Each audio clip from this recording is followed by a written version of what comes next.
নমস্কার, শুভেচ্ছা। আমি পল্লব। যারা রাবার বাগানের ট্রিটমেন্ট করে বা যেমন আমরা করি, অনেক সময় আমাদের কাছে জিজ্ঞেস করে অনেকে যে, "কিভাবে চামড়াগুলি পরিষ্কার করব?" ২ রকমের গাছ আমরা বাগানের মধ্যে দেখতে পাই। যেগুলি হচ্ছে বাকলগুলি মনে করেন যে শুকিয়ে ফেটে গেল একরকম।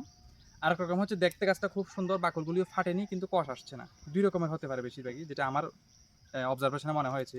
তো আমি এখন ২ রকম সিস্টেমটাই দেখাবো কিভাবে চামড়াগুলি পরিষ্কার করতে হয়। এখন আসছি হচ্ছে আমি একটা গাছ দেখাচ্ছি। যেমন ধরুন এই গাছটা, হুম? ক্যামেরাম্যান একটু সামনে আসো। এর চামড়াটা দেখাও ভালো করে। এটা কিন্তু বাকলগুলি কিন্তু ফাটা নেই। হ্যাঁ? বাকলগুলি কিন্তু ফাটা নেই। তার মানে কি? এই বাকলগুলিকে আমরা ফেলে দেবো কেটে দা দিয়ে বা এই যন্ত্র দিয়ে? এটা হচ্ছে আমাদের গাছ পরিষ্কার করার যন্ত্র। বাকলগুলি ফেলে দেবো?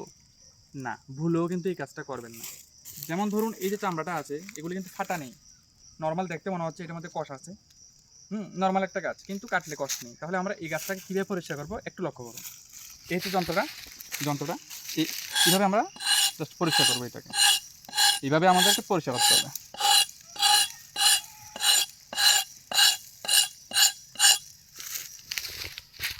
এখন আমি যেরকম দিয়েছি এর থেকে বেশি কিন্তু করা যাবে না। যখন এর থেকে বেশি করতে হবে তাহলে কি হবে, স্প্রেটা দেওয়ার পরে আমাদের অনেক সময় অতিরিক্ত ল্যাটেক্স বেরিয়ে আসবে, অর্থাৎ ফ্লোটা বেশি হয়ে যাবে।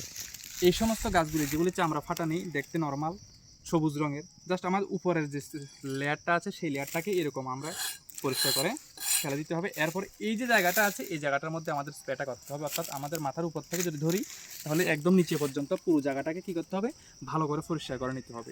ঠিক আছে, ভালো করে পরিষ্কার করার পর এরপর স্প্রের যে নিয়মটা রয়েছে সেই নিয়মটা অনুসারে আমাদেরকে স্প্রে করতে হবে। অর্থাৎ পুরো গাছটাকে আমরা এইরকমভাবে পরিষ্কার করব যদি বাকলগুলি ফাটা না থাকে। এবার আমি আরেকটা কাছে যাব, আরেকটা কাছে যাওয়ার পরে ওই সিস্টেমটা দেখাচ্ছি।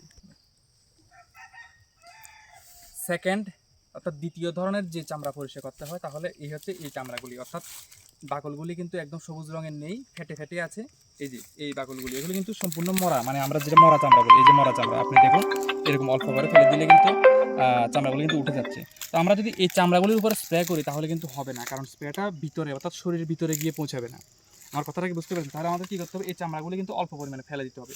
অল্প পরিমাণ বলতে ধরুন এখানে এই যে ফাঁকটা রয়েছে, এই ফাঁকটা দিয়ে কিন্তু আমরা যদি স্প্রেটা প্রয়োগ করি হয়তো এই জায়গাটা ভিজবে, কিন্তু এই জায়গাটাতে কি যাবে?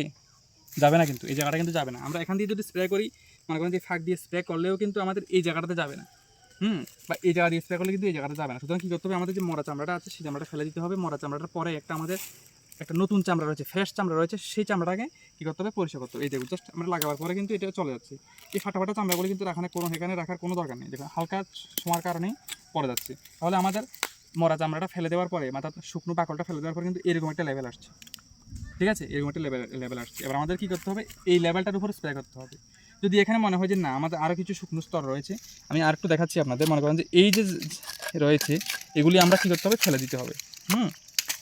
ফেলে দিলাম। এবার এরকম হলেও মনে হচ্ছে যে এখানে কিছু পরিমাণে রয়ে গেছে আস্তরণ, সেই আস্তরণগুলি আমরা একটু করে ফেলে দেবো। এরকম করে আমাদেরকে পরিষ্কার করতে হবে। ঠিক আছে, এরকম করে আমাদের পরিষ্কার করতে হবে। ভিডিওটা ভালো করে লক্ষ্য করুন আপনারা, এরকম করে আমাদের পরিষ্কার করতে হবে। ঠিক আছে, পরিষ্কার করার পরে এরপরে কী করতে হবে, এরপরে আমাদের স্প্রে করতে হবে। এইভাবে জাস্ট এরকম করে পরিষ্কার করে দেবেন যাতে বেশিও কাটা না যায়। এবং লক্ষ্য রাখতে হবে গাছের যে ভিতরে যে সারটা রয়েছে, আমরা যেটা হাড্ডি বলি, এই হাড্ডিতে কোনোভাবে যাতে আঘাত না লাগে এবং চামড়ার উপরে যাতে অতিরিক্ত পরিমাণে আঘাত না লাগে। তাহলে কী হবে, যেখানে আঘাত লাগবে মেডিসিন দেওয়ার পরে কিন্তু সেখান থেকে ফ্লো হবে, অতিরিক্ত কষ ঝরে পড়বে এবং গাছটা শুকিয়ে যাওয়ার সম্ভাবনা থাকবে। একসময় কিন্তু গাছটা মারাও যেতে পারে বা চ্যানেলগুলো শুকিয়েও যেতে পারে। তো আমি অনুরোধ করবো আপনারা, আমি যে দুরকমভাবে পদ্ধতি দেখিয়ে দিয়েছি, একটা হচ্ছে নর্মাল যে গাছ রয়েছে, অর্থাৎ যে গাছগুলি দেখতে মনে হয় যে একদম ফ্রেশ, ফাটা কিচ্ছু নেই, সবুজ রঙের কিন্তু কষ আসছে না, সেটা আমি একটু আগে দেখালাম।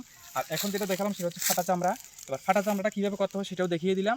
আপনারা অবশ্যই যখন গাছ পরিষ্কার করবেন এই পদ্ধতিতে পরিষ্কার করবেন, এবং আমি অনুরোধ করব আপনারা অবশ্যই যত্ন সহকারে করবেন। আর অবশ্যই এরকম একটা যন্ত্র আপনারা বানিয়ে নেবেন, যদি আমার দোকান থেকে সম্ভব হয় তাহলে সবথেকে ভালো হয় গাছ পরিষ্কার করার জন্য। এই যন্ত্রটা প্রয়োগ করে আপনারা কিন্তু অবশ্যই গাছগুলি পরিষ্কার করবেন। আশা করি আপনারা অবশ্যই সুফল পাবেন। আপনাদের অর্থনৈতিক সমৃদ্ধি হোক, ত্রিপুরা রাজ্য এগিয়ে যাক, রাবার শিল্পের উপর নির্ভর করে রাবারের জয় হোক। ভালো থাকবেন।